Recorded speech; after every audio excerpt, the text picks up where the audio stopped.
Hey everyone, I'm Julia Wild. And I'm Ricky. And today you're going to learn some acro.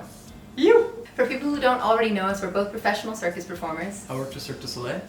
And we started playing around with acro as a side hobby about 5 years ago.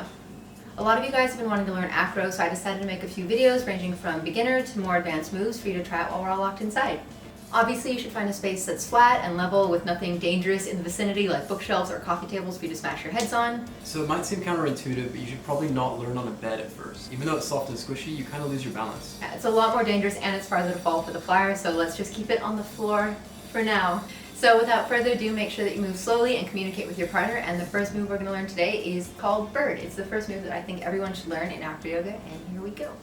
You want to make sure that your base's feet are placed evenly on your hips in kind of a V shape, and that the balls of his feet are right on your hip bones. You definitely don't want his feet straight and then kind of pushing into your soft spots and your organs, because that will not feel good. If this pose hurts, you're doing it wrong.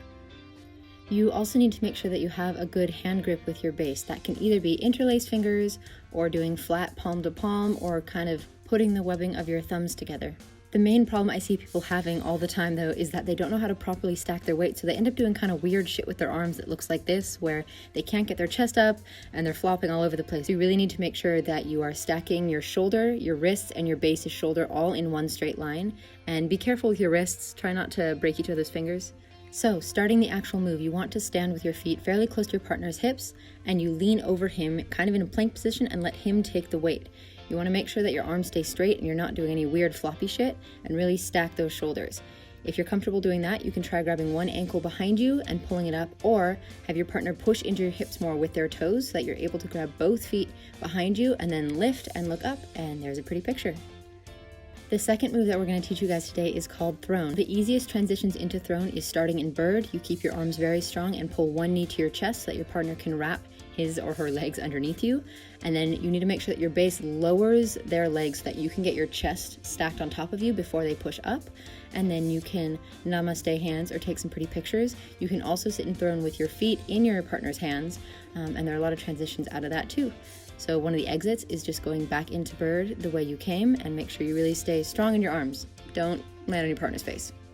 The third move is called whale's pose. You're going to start standing on either side of the base's head and help place their feet on your back where it feels comfortable, and then you can slowly lean back as they raise your feet. This is a great chest opener and a back stretch.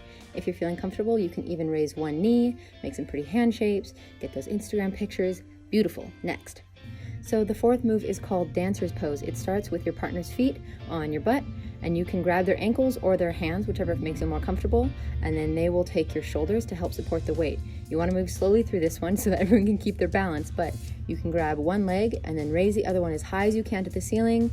Try and breathe, try and point your toes, make it look pretty. Well done.